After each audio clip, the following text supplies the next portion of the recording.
अस्सलाम वालेकुम। Human to human interaction के आज के लेक्चर को स्टार्ट करने से पहले हम सबसे पहले समझना चाहेंगे और एक पूरा एक ट्रैक जो है हमारे कोर्स का उसको समझना चाहेंगे कि हमने कैसे स्टार्ट किया था कोर्स को और हम यहाँ तक कैसे पहुँचे हैं और हम कहाँ पे स्टैंड कर रहे हैं ह्यूमन टू ह्यूमन इंटरेक्शन को लेके। आज के लेक्चर के स्टार्ट में इस बात को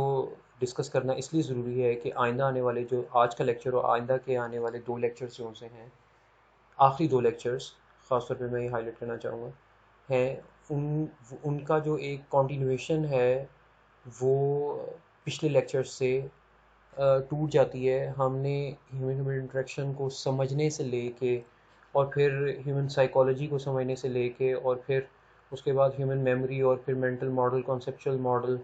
और तमाम चीज़ों को करते हुए जब हम इवैल्यूएशंस तक पहुँचे थे, तो ये एक पूरा right from the start till the end एक पूरा का पूरा फ़्लो था। मगर अगर हम बात करें ह्यूमन ह्यूमन इंटरेक्शन की को मद्देनज़र रखते हुए किसी एप्लीकेशन को डेवलप करने के लिए, तो हम right from the start till the end एक जो फ़्लो है उसको हम कवर कर चुके हुए हैं लास्ट लेक्चर तक, जब हमने इवैल्यूएशन मैकेनिज़म्स को देखा और समझा और आपने केस स्टडीज़ और असाइनमेंट्स के थ्रू उसकी प्रैक्टिस की। आज का जो लेक्चर है वो टाइपोग्राफी के ऊपर है और उसके बाद आने वाले लेक्चर आइकन डिज़ाइन और उसके बाद यूज़र एक्सपीरियंसेस के ऊपर हम लास्ट लेक्चर करेंगे। अनडाउटेडली आपकी एप्लीकेशन के अंदर टाइपोग्राफी का बेहतर होना, आइकन्स की डिज़ाइनिंग जो है वो बेहतर होना और इनका इंटुइटिव होना बहुत ज़रूरी है, जो कि इंटरेक्शन को बेहतर बनाता है। और इसी तरह से यूज़र एक्सपीरियंस को समझना और ये देखना कि डाटा को किस तरह से मैनेज करने से यूज़र एक्सपीरियंस जो सा है वो बेहतर हो सकता है। मगर जैसे कि मैंने अभी थोड़ी देर पहले कहा कि ह्यूमन कंप्यूटर इंटरेक्शन के इंट्रोडक्शन से लेके और कौन सी ऐसी फील्ड्स हैं जो एचसीआई के अंदर इन्वॉल्व हैं, और फिर ये समझना कि साइकोपैथोलॉजी क्या होती है और साइकोलॉजी ऑफ एवरीडे थिंग्स की को बेस बनाते हुए हमने जो है वो एप्लीकेशन और एप्लीकेशन के साथ इंटरेक्ट करते हुए लोगों की साइकोलॉजी को थोड़ा सा समझने की कोशिश की थी। और फिर हमने ह्यूमन मेमोरी के ऊपर देखा और हमने ये देखा कि कैसे short term memory, long term memory और जो आपकी सेंसरी मेमोरी होती है वो वर्क करती है और वो कैसे इंटरेक्शन के साथ जो है वो इन्फ्लुएंस करती है इंटरेक्शन को एप्लीकेशन एंड यूज़र इंटरफेस के साथ। और फिर हमने ये देखा कि इन मेमोरीज़ को समझने के बाद, मेमोरी के एस्पेक्ट्स को समझने के बाद हमने ये देखा कि मेंटल मॉडल बेसिकली क्या होता है, और फिर हमने दी एक्सट्रीम अदर साइड जो कि कॉन्सेप्चुअल मॉडल है उसको भी समझा। और जब हमें मेंटल मॉडल और कॉन्सेप्चुअल मॉडल की समझ आ चुकी थी, जिसके थ्रू हमें काफ़ी आइडिया हो गया हुआ था कि कैसे इंटरेक्शन जो सा है वो डिज़ाइनर के डिज़ाइन करदा यूज़र इंटरफेस से यूज़र के यूज़र की एप्लीकेशन को देखने तक और उसको परसीव करने तक, उसके ऊपर रिएक्ट करने तक कैसे मेंटल मॉडल और कॉन्सेप्चुअल मॉडल की दोनों एक्सट्रीम साइड्स होती हैं वो काम कर रही होती हैं एट द बैक एंड। और फिर हमने उसके बाद लेकिन उससे पहले हमने यूज़र सेंटर डिज़ाइन को समझने की कोशिश की कि यूज़र सेंटर डिज़ाइन और सिस्टम सेंटर डिज़ाइन क्या होता है, और हमने यूज़र को समझने के हवाले से भी कुछ एम्फसाइज़ किया और उसका मेजर जो हमने पार्ट कवर किया वो क्वालिटेटिव और क्वांटिटेटिव रिसर्च और फिर एथनोग्राफिक इंटरव्यूज़ के अंदर किया। और फिर हमने इस डाटा की बेस के ऊपर हमने पर्सोनास बिल्ड किए और फिर स्नैरियो बिल्डिंग की, और स्नैरियो बिल्डिंग के बाद हम प्रोटोटाइपिंग के ऊपर आए और प्रोटोटाइपिंग के बाद हमने इवैल्यूएशन परफॉर्म की उन प्रोटोटाइप्स के ऊपर। और यहाँ तक हमने लास्ट लेक्चर में कवर किया था, और जैसा कि मैंने अभी इस लेक्चर में थोड़ी देर पहले कहा कि ह्यूमन कंप्यूटर इंटरेक्शन का एंड टू एंड प्रोसेस जो सा in order to develop any application हम उसको कंप्लीट कर चुके हैं। मगर कुछ एक्स्ट्रा फैक्टर्स हैं जो कि ह्यूमन कंप्यूटर इंटरेक्शन के अंदर भी इनडायरेक्टली इन्फ्लुएंस कर रहे होते हैं, जैसे कि टाइपोग्राफी, आइकन डिज़ाइन और user experience through data management. इनको हमने एक एक करके देखना है। तो आज का हमारा लेक्चर जो सा है वो बेसिकली टाइपोग्राफी के ऊपर है। टाइपोग्राफी सबसे पहले ये देख लें कि होती क्या है। Typography is basically the study of the factor that influence the legibility of text.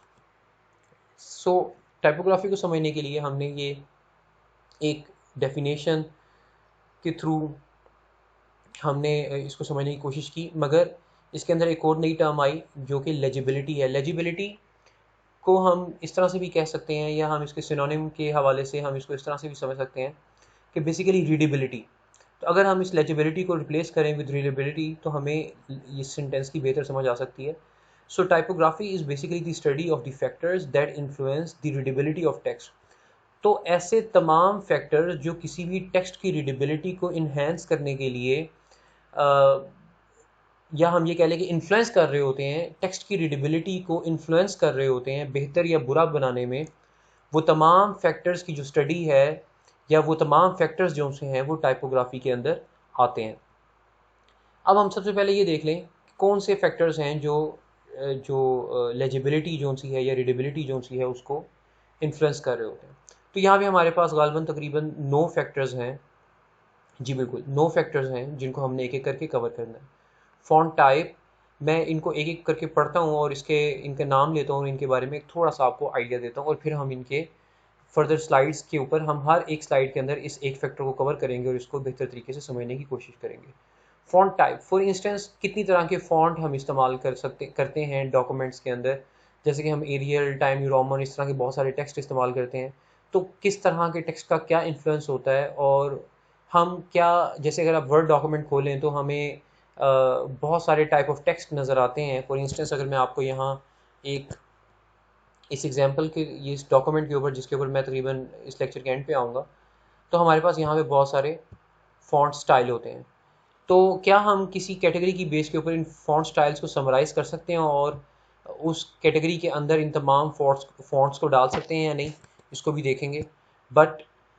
इस फ़ॉन्ट टाइप को कवर करते हुए इसकी स्लाइड के अंदर, तो बेसिकली जो फ़ॉन्ट टाइप होता है वो भी लेजिबिलिटी को, टेक्स्ट लेजिबिलिटी को, या जो आपका जो पैराग्राफ है या जो भी टेक्स्ट है उसकी लेजिबिलिटी को इन्हेंस करने में मदद करता है। फिर उसके बाद फ़ॉन्ट स्पेसिंग। अब फ़ॉन्ट स्पेसिंग कई तरह की हो सकती है। करैक्टर के दरमियान स्पेसिंग, जैसे मैं यहाँ पे हाईलाइट कर रहा हूँ माउस के थ्रू, ये करैक्टर के दरमियान में spacing, spacing between the word,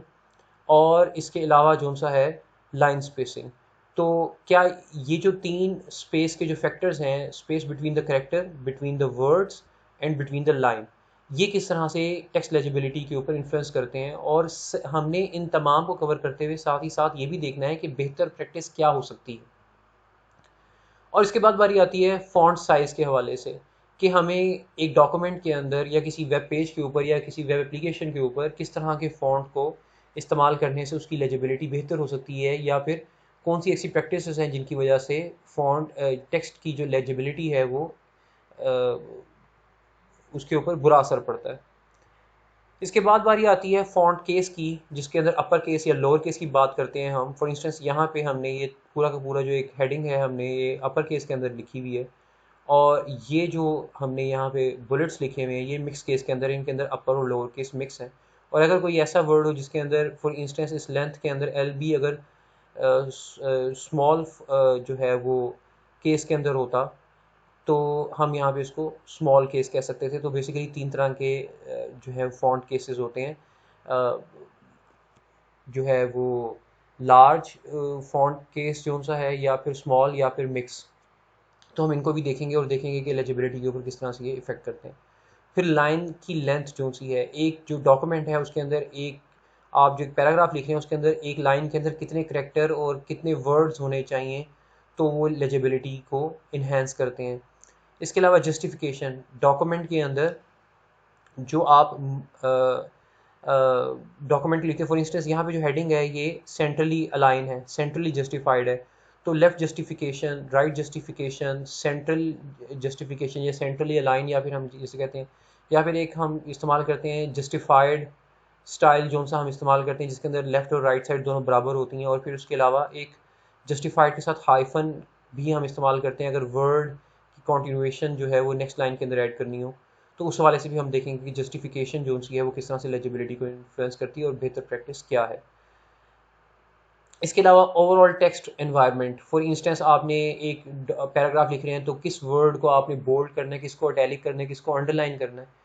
किसको जो सा है आपने एरियल फ़ॉन्ट के अंदर लिखना है, किसको आपने टाइम न्यू रोमन फ़ॉन्ट के अंदर लिखना है। इस तरह के तमाम चीज़ें जो ओवरऑल एक टेक्स्ट एनवायरनमेंट में इन्फ्लुएंस करती हैं और डॉक्यूमेंट की रीडेबिलिटी में कुछ चीज़ों को पर्टिकुलरली हाईलाइट करने के लिए इस्तेमाल होती हैं, उसके हवाले से हम बात करेंगे। और फिर उसके बाद बारी आती है लेआउट के हवाले से कि आपके कोई डॉक्यूमेंट का लेआउट जो है वो स्पेसिफिक कोई लेआउट हो सकता है, और इसके लिए हम इस डॉक्यूमेंट पे जाएंगे और इस डॉक्यूमेंट के लेआउट को स्टडी करेंगे। इस लेआउट से रिलेटेड इस लेक्चर के अंदर स्लाइड को कवर करने के बाद और एंड पे हम बात करेंगे मार्जिन के हवाले से। अगेन मैं यहीं से आपको दिखा देता हूँ। फॉर इंस्टेंस ये जो आपका टॉप मार्जिन है या लेफ़्ट मार्जिन है, राइट मार्जिन है, या फिर जो यहाँ पे इस डॉक्यूमेंट के बॉटम मार्जिन है, वो क्या होना चाहिए और कैसे लेजिबिलिटी इसके ऊपर डिपेंडेंट होती है, हम इसको कवर करेंगे। तो हम अब एक एक को स्पेसिफिकली देखते हैं और समझने की कोशिश करते हैं। सबसे पहले ये कहता है कि जो फॉन्ट टाइप होती है वो ब्रॉडली स्पीकिंग दो तरह की होती हैं, serif and sans serif. A serif is a slight projection or embellishment at the end of a letter stroke. For instance ये इस एम्बेलिशमेंट की बात कर रहा है जो कि यहाँ पे मौजूद नहीं है। तो ये इस तरह के जो टेक्स्ट होते हैं जिसमें टाइम न्यू रोमन, जॉर्जिया और बहुत सारे टेक्स्ट स्टाइल आ जाते हैं, वो तमाम के तमाम जो हैं वो सिर्फ स्टाइल के फॉन्ट होते हैं जिनकी एजेस के ऊपर एम्बेलिशमेंट होती है।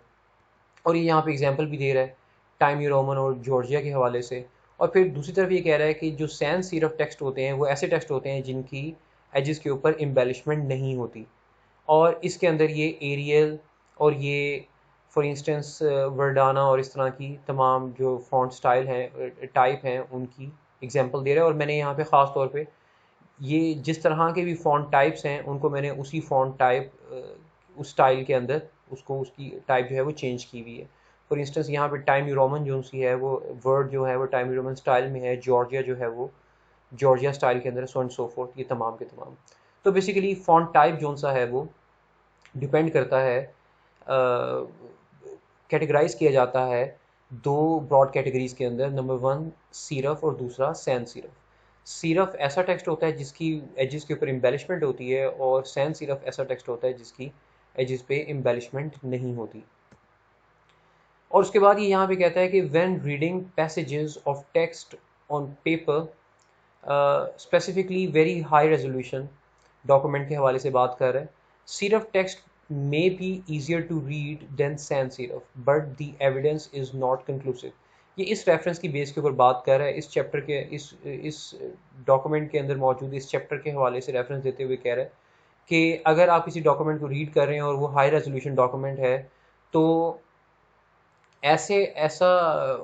डॉक्यूमेंट जिसके टेक्स्ट का जो एजेस हैं उसके ऊपर एम्बेलिशमेंट है, उनको रीड करना रिलेटिवली आसान होगा इन कंपैरिजन विद ऐसे टेक्स्ट से जिसके ऊपर एम्बेलिशमेंट नहीं है। और उसने ख़ास तौर पे हाई रेजोल्यूशन की बात की। अगर यही डॉक्यूमेंट लो रेजोल्यूशन हो तो शायद टेक्स्ट के जो एजेस हैं वो क्लियर ना हो, या उसके ऊपर जो उसकी जो रेजोल्यूशन है वो इफ़ेक्ट हो और ये क्लैरिटी ना दे, तो वहाँ पे कन्फ्यूजन भी क्रिएट हो सकती है। इसलिए उसने ख़ास तौर पे कहा कि हाई रेजोल्यूशन टेक्स्ट के अंदर अगर आप एम्बेलिशमेंट ऐसे फॉन्ट टाइप को इस्तेमाल करेंगे जिनके अंदर एम्बेलिशमेंट होती है, तो वहाँ पे आपकी रीडेबिलिटी बेहतर हो सकती है। बाय द वे ये अगेन ये एक रिसर्च है जिसकी बेस पे उन्होंने ये कहा है। फॉर इंस्टेंस अगर आप किसी भी रिसर्च पेपर को देखते हैं तो वहाँ पे हेडिंग्स जो सी होती हैं वो हमेशा सैन सिरफ स्टाइल के अंदर होती हैं, और जो बॉडी टेक्स्ट होता है किसी भी हेडिंग के अंदर वो हमेशा सिरफ स्टाइल के अंदर होता है। और ख़ास तौर पे बॉडी टेक्स्ट जो है वो अगर हम स्पेसिफिकली बात करें तो वो टाइम न्यू रोमन के अंदर होता है, और जो हेडिंग्स होती हैं वो ज़्यादातर एरियल फॉन्ट के अंदर होती हैं। तो ये जो मैंने अभी आपको रिसर्च पेपर के हवाले से कहा, इसको मैं प्रीवियस स्लाइड पे जाके आपको एक चीज़ बता दूं कि इस एस्पेक्ट को जो मैंने अभी रिसर्च पेपर के हवाले से बात की और सिरफ और सैन सिरफ की डिफ्रेंशिएट करने के हवाले से बात की, और ये कहा कि क्या बेहतर प्रैक्टिस है कि किसका इस्तेमाल होना कहाँ पे बेहतर होता है, तो वो हम यहाँ जो ओवरऑल टेक्स्ट एनवायरनमेंट है यहाँ पे जाके मैं इंशाल्लाह कवर करने की इसको कोशिश करूँगा। और यहाँ से हम पे चलते हैं फॉन्ट टाइप से नेक्स्ट फॉन्ट स्पेस के ऊपर। proportional font consumes less space and are more legible than mixed width fonts. This includes character, word and line spacing। यहाँ पे हमारे पास एग्जांपल्स मौजूद हैं जहाँ पे हमें ये डिमॉन्स्ट्रेट हो रहा है कि जो प्रोपोर्शनल फॉन्ट जो हैं वो रिलेटिवली लेस स्पेस कंज्यूम करते हैं in comparison with the fixed with font. और ये जो स्पेसिंग है जो इस टेक्स्ट के अंदर वो करेक्टर वर्ड और लाइन के दरमियान में हो सकती हैं। फॉर इंस्टेंस अगर मैं आपको ये एक्सप्लेन करने की कोशिश करूँ तो हम ये देख सकते हैं क्लियरली कि इस पैराग्राफ के अंदर वर्ड्स के दरमियान में भी स्पेसिंग काफ़ी ज़्यादा है, करेक्टर्स के दरमियान में भी रिलेटिवली अगर आप बाकी पैराग्राफ को देखें तो स्पेसिंग मौजूद है, और लाइंस के दरमियान में भी स्पेसिंग जो है रिलेटिवली ज़्यादा है। वेरस अगर आप यहाँ पे आएँ तो लाइंस के दरमियान में स्पेसिंग मौजूद है, वर्ड्स के दरमियान में स्पेसिंग रिलेटिवली सेम है या फिर सिमिलर है इस पैराग्राफ के साथ, मगर लाइंस के अंदर जो है वो स्पेसिंग ज़्यादा है। और अगर आप यहाँ पे देखें तो आपकी जो लाइन के अंदर स्पेसिंग है वो भी मॉडरेट है, वर्ड्स के दरमियान में स्पेसिंग भी मॉडरेट है, और कैरेक्टर्स के दरमियान में तकरीबन in comparison with words characters के दरमियान में रिलेटिवली स्पेसिंग मौजूद नहीं है। तो मैं ये आपको कहना चाहूँगा कि ये फर्स्ट ऑफ ऑल तो ये कि ये ट्रेड ऑफ पे भी बेस करता है कि आपके पास एक टेक्स्ट को प्लेस करने के लिए कितनी स्पेस मौजूद है। और ये जब मैं आपको ये एक फैक्टर के हाईलाइट किया तो मैं एग्जांपल आपको देना चाहूँगा किसी मोबाइल एप्लीकेशन के ऊपर जहाँ पे आपके पास बहुत रिलेटिवली कम स्पेस होती है। और मैं प्रीवियस लेक्चर के अंदर कवर एक बात कर चुका हूँ कि हर एक लफ्ज़ जो आप कहीं भी अपनी मोबाइल एप्लीकेशन या वेब एप्लीकेशन या कहीं पे भी, इवन कि अपने डॉक्यूमेंट के अंदर भी, एक वर्ड जिसको आप अपने डॉक्यूमेंट में या अपनी जो भी प्रोडक्ट है उसके अंदर जगह देते हैं, वो रिप्लेस कर रहा होता है किसी और वर्ड को, राइट। तो और आपके पास स्पेस जो है वो रिलेटिवली काफ़ी लिमिटेड होती है। तो हमेशा आप उन लफ्ज़ों को जो सा है वो रिलेटिवली जो है ध्यान से चूज़ करते हैं ताकि वो उसकी बेस्ट रिप्रेजेंटेशन कर सकें जिस चीज़ को आप एक्सप्लेन करने की कोशिश कर रहे हैं। तो उसकी रोशनी में आपसे ये कहना चाहूँगा कि सिंस हमारे पास स्पेस रिलेटिवली लिमिटेड होती है तो ये ट्रेड ऑफ है कि आप कितनी करैक्टर वर्ड और लाइन स्पेसिंग को इस्तेमाल कर सकते हैं, और आप अपनी जो पैराग्राफ है या आपका जो टेक्स्ट है उसको आप रिलेटिवली कंसाइज दिखाना चाहते हैं, ताकि यूज़र को बहुत ज़्यादा एक इम्पेक्ट ना जाए कि आपने जो एक इन्फॉर्मेशन शेयर की हुई है किसी भी एक फैक्टर के अगेंस्ट वो बहुत ज़्यादा बड़ी, और it is going to take relatively quite a time in order to read that text out and understand the meaning out of it. तो इस लिहाज से अगर हम बात करें और अगर हम इस टेक्स्ट के साथ कंपेयर करें तो मेरा ख्याल है कि ये टेक्स्ट रिलेटिवली पढ़ना मुश्किल है ड्यू टू द फैक्ट कि यहाँ पे लाइन स्पेसिंग जो है वो बहुत कम है, और यहाँ पे लाइन स्पेसिंग रिलेटिवली बेहतर है इसकी निस्बत, और इसकी जो लाइन स्पेसिंग है वो मॉडरेट है in comparison with this paragraph, क्योंकि यहाँ पे जो लाइन स्पेसिंग है वो बहुत ही ज़्यादा है। तो मेरे हिसाब से अगर अगेन ये आपकी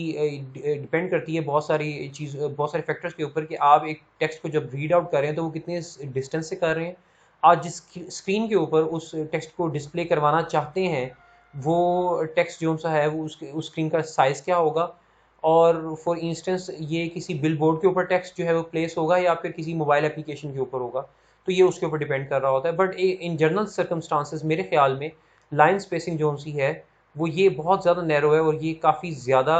लाइन स्पेसिंग इसके अंदर है, वेयर एज ये काफ़ी मॉडरेट है। और इसी तरह से अगर हम करेक्टर स्पेसिंग की बात करें तो मेरी नज़र में करेक्टर स्पेसिंग जो सी है वो इन तीनों की ही शायद सेम है, मोर और लेस इनकी सेम है। तो हम इसके ऊपर इन तीनों को कंपैरिजन नहीं एज सच कर सकते, बट इसमें ये जो यहाँ टेक्स्ट मौजूद है, पैराग्राफ मौजूद है, इसको अगर हम इससे कंपेयर करें तो ये जो टेक्स्ट के ये जो एक करेक्टर के दरमियान में जो स्पेस मौजूद है मेरे ख्याल में ये रिलेटिवली जो है वो अननेसेसरी है, और ये यहाँ पे जो स्पेसिंग है वर्ड के दरमियान में वो काफ़ी एक क्लियर जो है आपको एविडेंस प्रोवाइड करती है कि वर्ड जो सा है वो बड़ा क्लियरली एक, आप अगर एक वर्ड को एक पैराग्राफ को बड़ी तेज़ी से पढ़ रहे हैं तो आपको इस पैराग्राफ में मौजूद वर्ड्स के दरमियान, वर्ड्स के अंदर जो कैरेक्टर्स हैं उनके दरमियान में स्पेस ना होना और वर्ड्स के दरमियान में स्पेस का होना जो सा है वो आपको रिलेटिवली आसानी से समझने में मदद करता है टेक्स्ट को। सो ये पैराग्राफ जो है वो in comparison with this paragraph जो है वो रिलेटिवली बहुत ज़्यादा स्पेस भी कंज्यूम कर रहा है। तो in my opinion this font spacing is relatively better in comparison with the rest of the paragraph। शायद कुछ लोगों को ये पैराग्राफ जो है रिलेटिवली बेहतर लग रहा हो। अगेन मैंने कहा कि डिपेंड करता है कि आपने इस पैराग्राफ को कहाँ पे रीड आउट करना है, आया ये किसी बिल बोर्ड पे होगा या फिर ये किसी मोबाइल एप्लीकेशन में होगा या फिर ये जो है नॉर्मली किसी वेब एप्लीकेशन की प्लेटफॉर्म के ऊपर इसको रीड किया जाएगा, तो ये उसके ऊपर भी डिपेंडेंट होता है। तो बेसिकली फॉन्ट स्पेस जो सा है वो एक और फैक्टर है जो कि लेजिबिलिटी ऑफ द टेक्स्ट को इफेक्ट इन्फ्लुएंस कर रहा होता है। इसके बाद बारी आती है फॉन्ट साइज़ के हवाले से। 10 पॉइंट इज़ लेजिबल, 10 पॉइंट जो फॉन्ट साइज़ है वो लेजिबल है किसी भी डॉक्यूमेंट में रीडेबिलिटी के लिए। 11 और 12 जो पॉइंट हैं वो रिलेटिवली बेटर हैं, ऑब्वियसली 10 से बेहतर है 11 पॉइंट फॉन्ट साइज़ और 11 से बेहतर है 12। और ये यहाँ पे कहता है कि the distinction between font sizes should be at least 2 point, यानी कि अगर आप, मैं यहाँ पे आपको एग्जांपल देके बताता हूँ, सॉरी वापस समझाते हैं। फॉर इंस्टेंस ये एक डॉक्यूमेंट जिसके अंदर आपने ये हेडिंग लिखी हुई है और इस हेडिंग के अंडर यहाँ पे एक सब हेडिंग आती है और सब हेडिंग के अंदर फिर यहाँ पे एक बॉडी टेक्स्ट आता है या फिर पैराग्राफ आता है। तो इस टेक्स्ट का, इस टेक्स्ट साइज का, इस टेक्स्ट साइज के साथ और इसका यहाँ नीचे पैराग्राफ के साथ वो कह रहा है कि 2 पॉइंट जो फॉन्ट साइज है उसका डिफरेंस होना जो है वो ज़रूरी है, बिकॉज अगर आप यहाँ से यहाँ और सब हेडिंग से जो पैराग्राफ है इसके फॉन्ट साइज़ के अंदर 1 पॉइंट का डिफरेंस डालेंगे तो वो इंसान के लिए रिलेटिवली डिफ्रेंशिएट करना जो सा है वो मुश्किल है। और ये यहाँ पे बता रहा है कि अगर आपने पैराग्राफ लिखना है तो आप उसके लिए 12 पॉइंट इस्तेमाल कर सकते हैं। अगर आपने सबस्क्रिप्ट या फुट नोट लिखना है जैसे कि यहाँ पे लिखा हुआ है तो आप इसके लिए 10 पॉइंट का इस्तेमाल कर सकते हैं। और अगर आपने सेक्शन हेडिंग देनी है तो आप 14 पॉइंट इस्तेमाल कर सकते हैं। और अगर आपने टाइटल देना है तो आप उसके लिए 16 पॉइंट का इस्तेमाल कर सकते हैं फ़ॉन्ट साइज़। और इससे बेहतरी ये आएगी कि हर एक सेक्शन को डिफ्रेंशिएट करने में रीडर को आसानी होगी। उसके बाद बारी आती है फ़ॉन्ट केस के हवाले से, और मैं यहाँ पे आपको एग्जांपल के थ्रू दिखाना चाहूँगा कि ये एक टेक्स्ट है जो कि थ्रू आउट अपर केस के अंदर लिखा हुआ है और ये एक टेक्स्ट है जिसको मिक्स केस के अंदर लिखा गया है। तो ये यहाँ पे ये कहता है कि mixed case is more compact and legible than the upper case. और यहाँ पे ये इस रिसर्च की वजह से बता रहा है कि all upper case slows reading speed by about 12%। अगर आप अपर केस के अंदर पूरे पैराग्राफ लिखते हैं तो इसको रीड आउट करने वाले की जो रीडिंग स्पीड है वो 12% तक स्लो डाउन हो सकती है, ड्यू टू द फैक्ट कि इस पैराग्राफ के अंदर उसको नहीं पता लग सकेगा कि सेंटेंस कहाँ से स्टार्ट हो रहा है, कहाँ पे एंड हो रहा है, कहाँ पे कॉमा आ रहा है और किस वर्ड के ऊपर ज़्यादा एम्फोसाइज किया गया हुआ है इन कंपैरिजन विद। अगर आप यहाँ पे देखें सेकंड पैराग्राफ के अंदर तो यहाँ पे क्लियरली पता लग रहा है कि ये सेंटेंस यहाँ से स्टार्ट हुआ, इस वर्ड के ऊपर एम्फोसाइज किया जा रहा है और मे बी ये एक किसी शॉर्ट फॉर्म भी हो सकती है किसी चीज़ की। और यहाँ पे आपको क्लियरली चीज़ों के हवाले से पता लग रहा है। और अगर इसकी कॉन्टिन्यूएशन में नेक्स्ट सेंटेंस भी स्टार्ट होता और अगर कोई बंदा इसको रीड आउट कर रहा होता बहुत तेज़ी से तो वो आधे या पौने सेंटेंस को पढ़ने के बाद अंदाज़ा लगा सकता है कि ये सेंटेंस के काम का है या नहीं और उसको मज़ीद इसको पढ़ने की ज़रूरत है या नहीं। तो वो क्विकली जो है वो इस सेंटेंस को बगैर बगैर पढ़े जो सा है इसके ऊपर आगे ज़्यादा चला जाएगा और देखना की कोशिश करेगा कि नेक्स्ट जो सा है वो कैपिटल लेटर कहाँ पे आता है, जिसके थ्रू उसको पता लग सकेगा कि अब यहाँ से नेक्स्ट सेंटेंस स्टार्ट हो रहा है। मैं अब प्रीवियस सेंटेंस के अंदर मेरी रिक्वायर्ड इन्फॉर्मेशन मुझे नहीं मिली तो मैं नेक्स्ट सेंटेंस से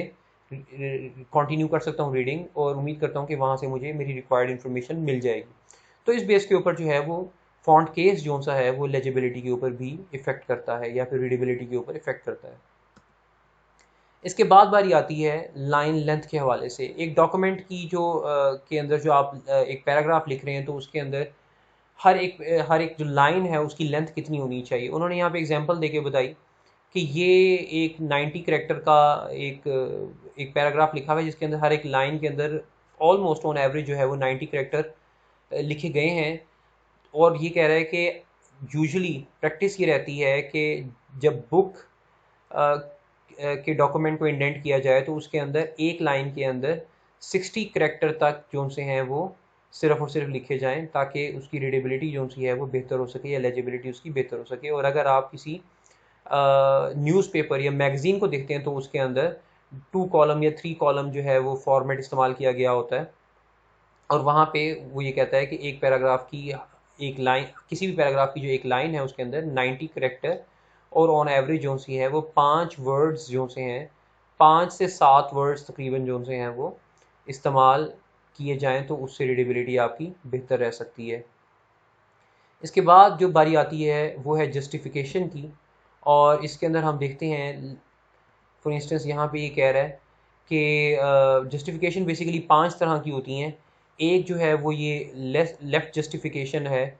एक जो है ये यहाँ पे राइट जस्टिफिकेशन है, ये सेंट्रली अलाइंड है या सेंट्रली जस्टिफाइड है, और ये जिसको हम बेसिकली सिर्फ और सिर्फ जस्टिफाइड टेक्स्ट कहते हैं, जिसके अंदर हर एक लाइन के एंड पे एक सेंटेंस कंप्लीट हो रहा होता है। अगर उसके लिए किसी भी नए वर्ड के लिए जगह मौजूद नहीं है, फॉर इंस्टेंस अगर ये जो कंसर्न्ड वर्ड है इसके लिए अगर इनफ स्पेस यहाँ पे ना होती तो इसको ब्रेक डाउन करके आधा लफ्ज़ यहाँ पे और आधा यहाँ पे ना लिखा जाता,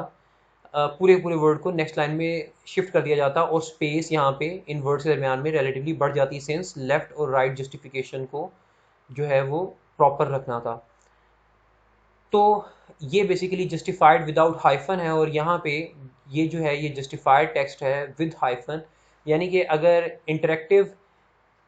पूरे वर्ड के लिए सेकंड लाइन के अंदर जगह मौजूद नहीं तो इंटर लिखने के बाद उसने हाइफन दे दिया और फिर बाकी का वर्ड यहाँ पे एक्टिव यहाँ पे लिख दिया। इससे फ़ायदा ये हुआ कि जो स्पेसिंग है वो थ्रू आउट द पैराग्राफ हमेशा जो है एक सिमेट्री उसके अंदर मेंटेन रहेगी। और ये यहाँ पे इसके हवाले से ये कह रहा है, सजेस्ट ये कर रहा है कि अगर आपने लेजिबिलिटी अपने डॉक्यूमेंट की लेजिबिलिटी को इन्हेंस करना है तो यूज़ आइदर फ्लश लेफ़्ट,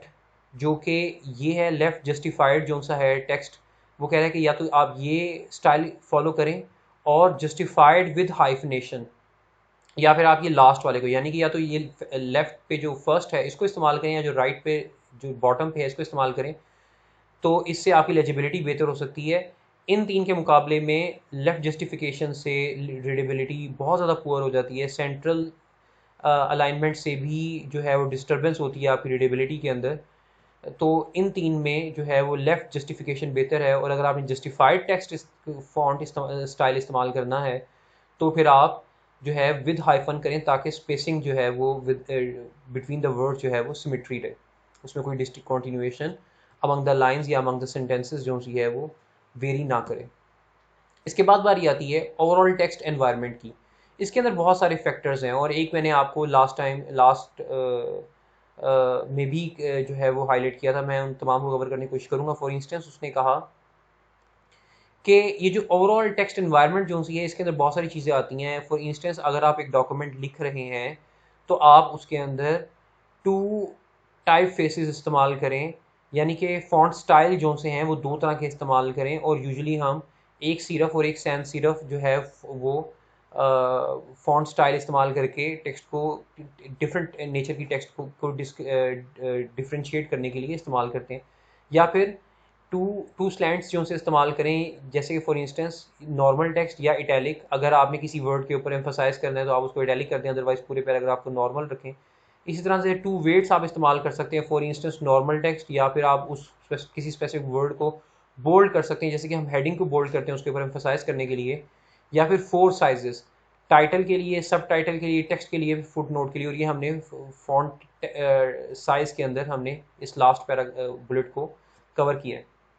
अब ये जो ओवरऑल टेक्स्ट एनवायरनमेंट है जो बेस कर रही होती है इन 4 एस्पेक्ट्स के ऊपर, ये बेसिकली इस्तेमाल इसलिए होती है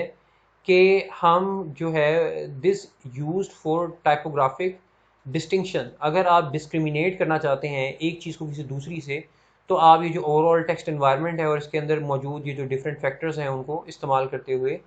चीज़ों को क्लियर करने की कोशिश करते हैं। फॉर इंस्टेंस अगर मैं इस डॉक्यूमेंट के अंदर जाऊँ तो जैसे कि इसने यहाँ पे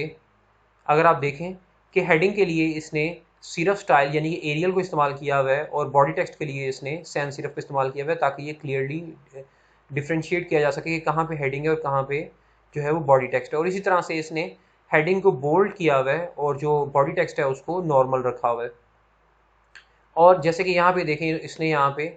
इस चीज़ को हाईलाइट करना था इस पैराग्राफ के एंड पे, तो इसने यहाँ पे इसका फॉन्ट स्टाइल चेंज कर दिया है। यहाँ पे इसने इसको इटैलिक किया हुआ है हाईलाइट करने के लिए, और इनका सिमेट्री होना भी ज़रूरी है। आप पूरे डॉक्यूमेंट के अंदर किसी एक स्पेसिफिक नेचर की चीज़ को हाईलाइट करने के लिए वो डिफरेंट चीज़ें हो सकती हैं, मगर उसकी नेचर अगर सेम है तो उसके लिए आप सेम तरीका इस्तेमाल करेंगे हाईलाइट करने के लिए। फॉर इंस्टेंस एक स्पेसिफिक नेचर की डिफरेंट चीज़ों को हाईलाइट करने के लिए आप इटैलिक इस्तेमाल करते हैं। इसी तरह से डिफरेंट कैटेगरी की की मल्टीपल चीज़ों को आप हाईलाइट करने के लिए आप बोल्ड इस्तेमाल करते हैं, या फिर आप उसका स्टाइल चेंज करते हैं। तो ये चीज़ें जो सी हैं वो इसके ऊपर इफेक्ट कर रही होती हैं। और इसी तरह से अगर आप यहाँ पे देखें, इसने जो फुट नोट है उसका साइज़ बहुत ही छोटा रखा हुआ है और बाकी चीज़ों का इससे डिफरेंट है। तो हम वापस चलते हैं अपने यहाँ लेक्चर के ऊपर। तो ओवरऑल टेक्स्ट एनवायरनमेंट ये मेरा ख्याल है सेकंड लास्ट या थर्ड लास्ट एस्पेक्ट था जिसके अंदर हमने ये मल्टीपल चीज़ों को देखा। और उसके बाद बारी आती है लेआउट के हवाले से। आम तौर पे जब आप एक डॉक्यूमेंट लिख रहे होते हैं तो शायद आपको इस चीज़ का आइडिया ना हो सके, मगर आपके डॉक्यूमेंट के इन सर्टन सर्कमस्टांसेस आपके लिए लेआउट का भी ख्याल रखना और लेआउट स्पेसिफाई करना बहुत ज़रूरी होता है, जो कि लेजिबिलिटी को इन्हांस करने में मदद करता है। फॉर इंस्टेंस ये पीपीटी इटसेल्फ, यहाँ पे एक लेआउट है जिसके अंदर टॉप पे हेडिंग के लिए एक जगह मौजूद है, फिर यहाँ पे टेक्स्ट के लिए और यहाँ पे इमेज के लिए और एंड पे इस इमेज के टाइटल के लिए या इसकी डिस्क्रिप्शन के लिए। और इसी तरह से अगर मैं इस डॉक्यूमेंट के ऊपर जाऊँ तो मैं आपको यहाँ पे दिखाना चाहूँगा, ये देखें, ये फुट नोट के लिए इसने यहाँ पे जो है एक लेआउट के अंदर जो है ये पोर्शन स्पेसिफाई किया हुआ है इसी तरह से। और ये आप इसको एक्सटेंड नहीं कर सकते, आप इसको रिड्यूस तो कर सकते हैं मगर इसको आप नेक्स्ट लाइन तक नहीं लेके जा सकते, ताकि एक जो पैटर्न है थ्रू आउट द डॉक्यूमेंट्स, ये बेसिकली सिक्काई का एक ये ह्यूमन कंप्यूटर इंटरेक्शन की कॉन्फ्रेंस है सिक्काई, उसका बेसिकली ये टेम्पलेट है शॉर्ट पेपर का। और इसी तरह से ऑथर की जो जगह है यहाँ पे भी इसने ये लेआउट स्पेसिफाई किया हुआ है और ये हेडिंग के लिए भी जो है ये स्पेसिफाइड है। और अगर आप इसको करते हैं तो क्लिक करते हैं तो आपके ऑथर जो से हैं वो छुप जाते हैं। और इसी तरह से अगर आप यहाँ पे कुछ मज़ीद सेक्शंस के अंदर देखें तो भी आपको लेआउट मिलेगा। और मैं आपको मज़ीद बता दूँ कि कुछ कॉन्फ्रेंसेस ऐसी होती हैं जहाँ पे ये 2 कॉलम जो है लेआउट के अलावा लेफ़्ट साइड के ऊपर इन्होंने कुछ जगह बचाई होती है अगर ऑथर्स उसको इस्तेमाल करना चाहें कुछ टर्म्स को एक्सप्लेन करने के लिए। तो बेसिकली लेआउट जो सा है वो मिनिमम जगह के अंदर हर एक चीज़ के लिए उसके लिए पर्टिकुलर जगह को डेडिकेट करते हुए उसको एक्सप्लेन करने में मदद करती है। इसके थ्रू भी लेजिबिलिटी बेहतर हो सकती है। अगर चीज़ें वही हों, फुट नोट हों या फिर किसी टर्म्स की एक्सप्लेनेशन हो, उसके लिए लेआउट स्पेसिफाई ना किया गया हो, तो ओवर द डिफरेंट डॉक्यूमेंट जो सा है, एक डॉक्यूमेंट के अंदर एक चीज़ किसी और जगह पे होगी और दूसरे डॉक्यूमेंट के अंदर वही चीज़ किसी और जगह पे होगी, तो लेआउट के अंदर या इवन के with in a document on different pages चीज़ें जो सी हैं वो डिफरेंट जगहों पे चली जाएंगी, तो उसकी रीडेबिलिटी जो है वो इफ़ेक्ट होगी। तो लेआउट अगर आप किसी किसी डॉक्यूमेंट का या किसी चीज़ का तय कर लेते हैं और उसको उसके मुताबिक जो है वो चीज़ों को तरतीब देते हैं, तो तब भी लेजिबिलिटी बहुत बेहतर हो जाती है। और इसके बाद आखिरी बारी आती है मार्जिन के हवाले से। तो बेसिकली मैं ये बताना चाहूँगा कि जैसे अब यहाँ पे डॉक्यूमेंट है और आप इसको देख रहे होंगे कि इस डॉक्यूमेंट का जो बॉटम है, लेफ़्ट है, टॉप है या राइट है, इसके अंदर कोई भी मार्जिन मौजूद नहीं है। वेयर एज़ यहाँ पे एक decent amount of margin bottom, left, top और राइट पे मौजूद है। आई नो ये लेफ़्ट जस्टिफाइड है और यहाँ पे कुछ वर्ड्स उसकी वजह से कुछ लाइनों के अंदर पीछे गए हुए हैं, मगर मैक्सिमम हम इसकी बात कर रहे हैं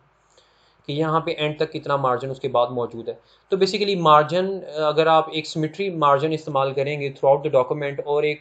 डिसेंट मार्जिन इस्तेमाल करेंगे, तो उससे भी आप अपनी डॉक्यूमेंट की लेजिबिलिटी को इन्हेंस कर सकते हैं। तो बेसिकली ये तमाम फैक्टर्स थे जिनके थ्रू डॉक्यूमेंट की लेजिबिलिटी को बेहतर किया जा सकता है। और सिर्फ डॉक्यूमेंट की नहीं, आपकी वेब एप्लीकेशन की अंदर मौजूद टेक्स्ट की लेजिबिलिटी को, आपकी मेन्यू में मौजूद जो आपने जिन वर्ड्स के थ्रू आपने मेन्यूज़ को एक्सप्लेन किया हुआ है उसकी लेजिबिलिटी को, आपकी मोबाइल एप्लीकेशन में मौजूद टेक्स्ट की लेजिबिलिटी को, जहाँ जहाँ भी टेक्स्ट होगा उसकी लेजिबिलिटी को इन्हेंस करने के लिए इन प्रिंसिपल्स को अगर मद्देनज़र रखा जाए और इनके प्रिंसिपल्स को इनके जो फॉलो किया जाए,